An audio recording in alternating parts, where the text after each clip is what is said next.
I decided to do the Great Wave, but I don't have any blue paint. So let's go get some. Oh, life could be a dream if I could take you up in paradise like a I was gonna get the fabric paint, but it was $4 a bottle, and the acrylic paint in the same size was 70 cents, and it's also permanent on fabric, so I got the acrylic paint. These pants had the brand or something chic in the corner of one of the pockets, and it was embroidered down, and it was really bothering me, so I just decided to seam rip it. A very unnecessary step, but I didn't want it there, so now I'm drawing it out. I wanted to do it with a pencil, but it didn't really work, so I switched to a paint pen and a chalk marker to make it show up better on the red. I'm using a plastic plate for my paint because I didn't have a palette with me, and it's a great alternative if you don't have a palette. I used 4 colors, brown, white, black, and blue, and then I mixed them to get the shades that I wanted. But the red of the pants made all these colors darker, so some of the mixtures I had to tweak as I went along. Once I finished mixing the colors, it was time to start painting, but the white outline I had done got pretty absorbed into the material, so I went over it again with white chalk marker, but I think I really like to waste my time, so I went over it again and did much more detail with a black pen, which totally got covered up later on when I painted.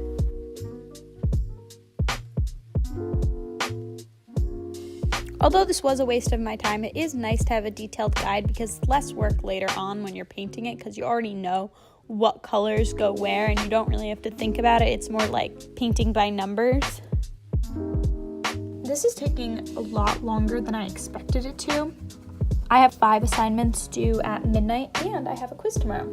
As I got close to the edge, I was scared that I was going to accidentally paint outside the lines, so I decided to be safe and tape it.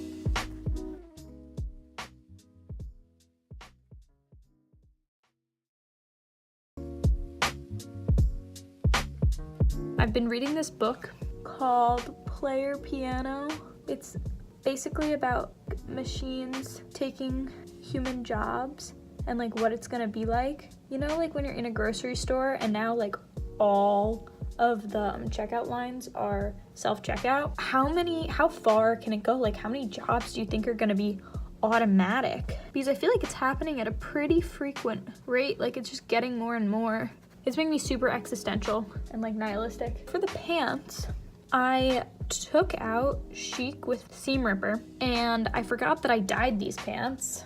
I don't know how I forgot, seeing as if you watched my last video, you know. When I took out chic, it left the color that the jeans were before I dyed them red.